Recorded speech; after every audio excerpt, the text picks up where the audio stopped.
বিগত পতিত পলাতক গণহত্যাকারী ফ্যাসিস্ট আওয়ামী লীগ সরকার বারবার প্রত্যাখ্যান করেছে।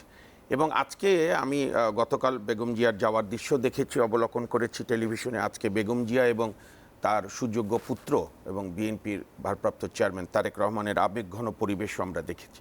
এটা আমাদেরকে স্বস্তি দিয়েছে, কারণ এখানে যে বিষয়টি উল্লেখ্য সেটা হচ্ছে বেগম জিয়া শুধু বিএনপির চেয়ারপারসন নন, সাবেক 3 বারের প্রধানমন্ত্রী নন, সবচেয়ে জনপ্রিয় নেত্রী নন।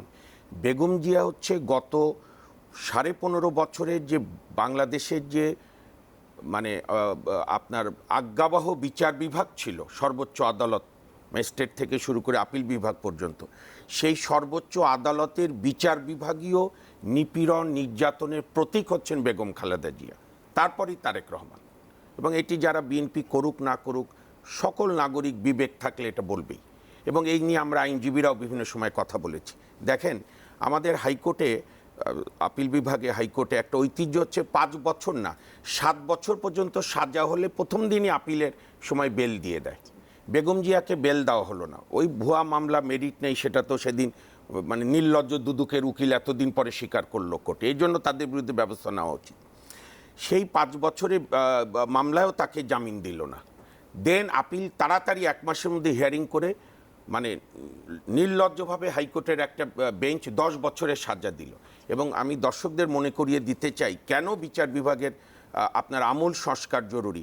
যখন করোনার প্রকোপ কেবল বাড়ছে, আমার মনে আছে 12ই মার্চ সর্বশেষ আপিল বিভাগ বেগম জিয়ার জামিনটা প্রত্যাখ্যান করলেন।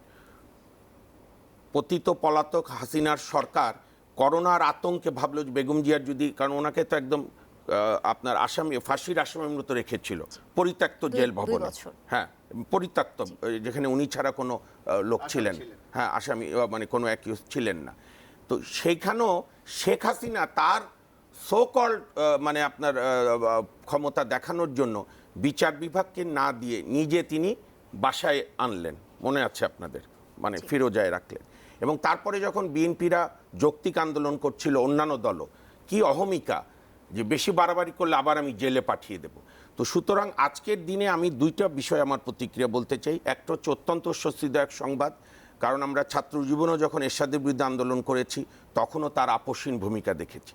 এবং আপনার মনে আছে বোধহয় সম্ভবত মে বা জুনে হবে, তার কোনো এক নিকট আত্মীয় সরকারের সঙ্গে কথা বলার, সরকার বারবার বলছিল আমাদের সঙ্গে কথা বলেন, বেগম জিয়া বিরক্ত হয়ে বলেছে তোমার কথা বলার দরকার নেই।